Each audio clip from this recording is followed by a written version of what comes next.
দেখুন এই টক ঢালছি, আমাদের মেদিনীপুরের টক।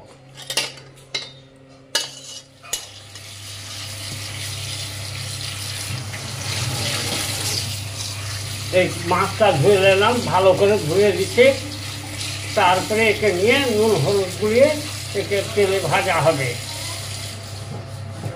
এই মাছে আমি নুন দিই, আমি হলুদ দিই না। হলুদ দিলে তেল পুড়ে যাবে, তেল কালো হয়ে যাবে। খালি নুন দিয়ে ভাজবেন মাছ, হলুদ দিবেন না। হলুদ দিলে কড়া পুড়ে যাবে, তেল কালো হয়ে যাবে। এই আমি এইভাবে, আপনারা দেখবেন, শিখবেন, করবেন। আমি যেভাবে করছি আপনারা এইভাবে করবেন। আমি এই তেল দিচ্ছি, মাছ ভাজবো। এই আপনারা দেখুন, দেখে শিখুন। তেলটা কড়াই দিয়ে গরম হলে কড়াই তেলটাকে ঘুরিয়ে নিতে হবে এরকম খুন্তি দিয়ে।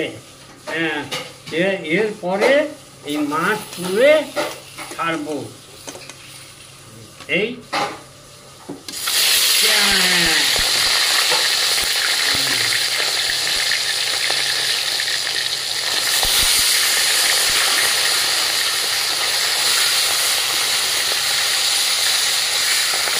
এবার এই মাথাগুলোকে তেলে ফেললাম, ছাড়ছি।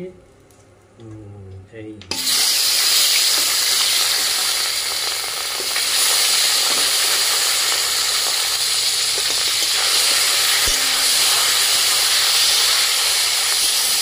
মাছগুলোকে তেলে ফেলে এটাকে এইরকম উলট পালট করে দিতে হবে, তাড়াতাড়ি নেড়ে, আর বসে যায়।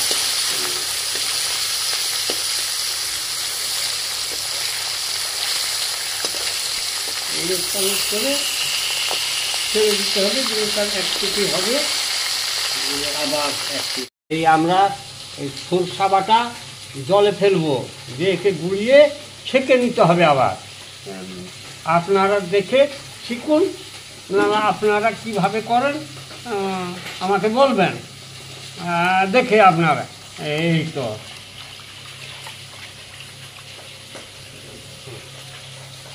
আপনারা কিভাবে কি করেন, আমি এইভাবে এই সরষা বাটা জলে গুলাতে হবে, দিয়ে তারপরে তাকে ছেঁকে নিতে হবে।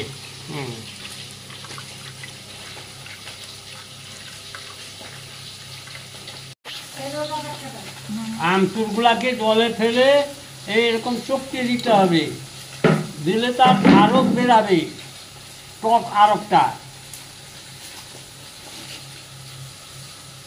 আপনারা কিভাবে কি করেন বলতে পারবো না, আমরা এইভাবে করি।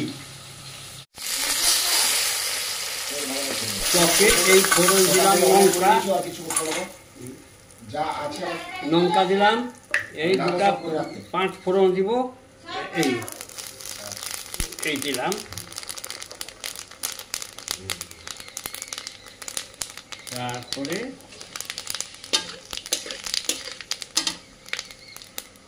একটু গ্যাসটা বাড়াতে হবে। সরষার জল,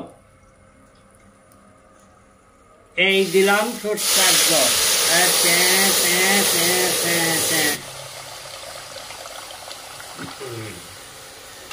এই দিচ্ছি হলুদ, এই হলুদ দিলাম একটু। তারপরে আমচুর দিব, আমচুর দিচ্ছি। এই এই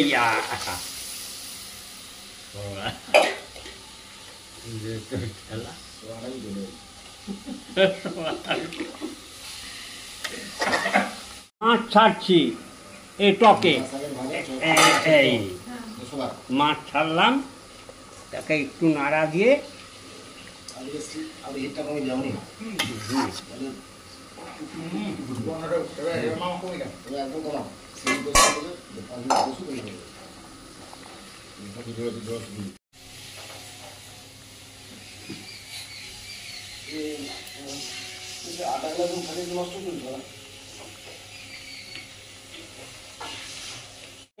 মেদিনীপুরের এই আমচুর দিয়ে, মাছ দিয়ে, সরষা বাটা দিয়ে টক।